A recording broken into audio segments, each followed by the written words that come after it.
Because we will be walking around from location to location, I do like to keep my camera bag pretty light, but I definitely do need to bring the necessities. So let's start going over what gear I bring with me on my shoots. So first is the camera itself. So with me today, I have my Nikon Z7. We have the adapter because this is a mirrorless camera, and then my 35mm 1.4. The 35mm is perfect for kind of an up-close portrait, but today we will be taking some more fuller body shots of Isabella. So we're gonna aim for some more telephoto lenses I have with me today. We have my 58mm 1.4. So this is just a little bit of a closer lens, also perfect for portraits. Moving on, we have my 85mm 1.4, getting a little closer. And then my closest lens being the 105mm 1.4.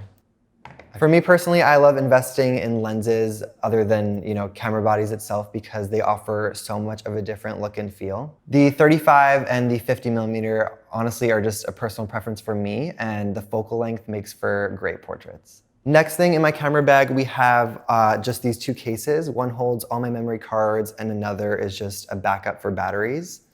I like to bring this little vlog camera with me on some shoots just to record some behind the scenes. This is the Lumix LX10. So if you do have an extra friend you want to bring along, recording behind the scenes is definitely worth it. That way when you share these images across social media, people can see how it was made. I also like to bring these props with me because they're super easy to carry, but they can also do crazy stuff with light while holding them in front of your lens. Both of these can kind of manipulate the lighting in frame and create some nice reflections and rainbows. For me, incorporating a new prop into my images allows me to get some kind of variety in there, and even using things you have around your house, just like a plain LCD, can change the image and make it that much more interesting. Because a lot of my shoots are kind of on the go, I do like to pack light, so some things I don't normally bring with me are tripods, flashes, or anything that can kind of weigh me down. If I am taking an image that needs a tripod, like a long exposure, that's something I'll kind of do in my room or something that's, a little bit closer to home. When shooting nighttime images, I'm not always near some kind of source of light, so I like to bring my own. First thing I like to bring with me on my nighttime shoots is this LED video light.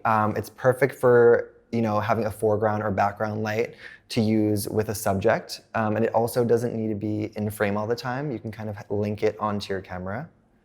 Next prop is super similar to what we just saw. Instead, it's kind of a light stick. So it does the same kind of thing. It has an RGB function, and it's super nice for lighting someone. I would use this to light a model from behind camera when there's nothing kind of around us to do that. So this can definitely come in handy. Last thing we have is this light up moon, which is perfect for more conceptual photos at night because of how it actually looks like a moon. So this is super fun. I've also noticed when working with a model that doesn't have a ton of experience, giving them a prop to use in an image feels super natural for them, so they can hold it closer to them or even out above, and that will nicely light their face. Today we'll be shooting in manual settings, and then our image size will be setting to JPEG and RAW.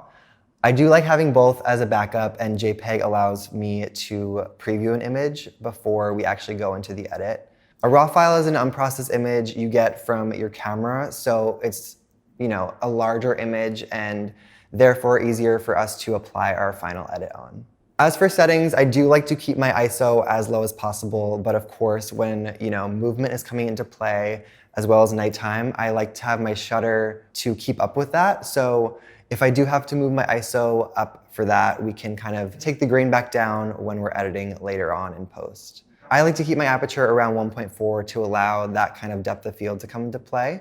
I like a nice kind of creamy, blurry background behind a model, and an aperture of 1.4 allows us to do that. So I'll be sharing my settings with each image I capture on today's shoot. If you'd like a little more in-depth look on camera basics, feel free to check the in-class resources.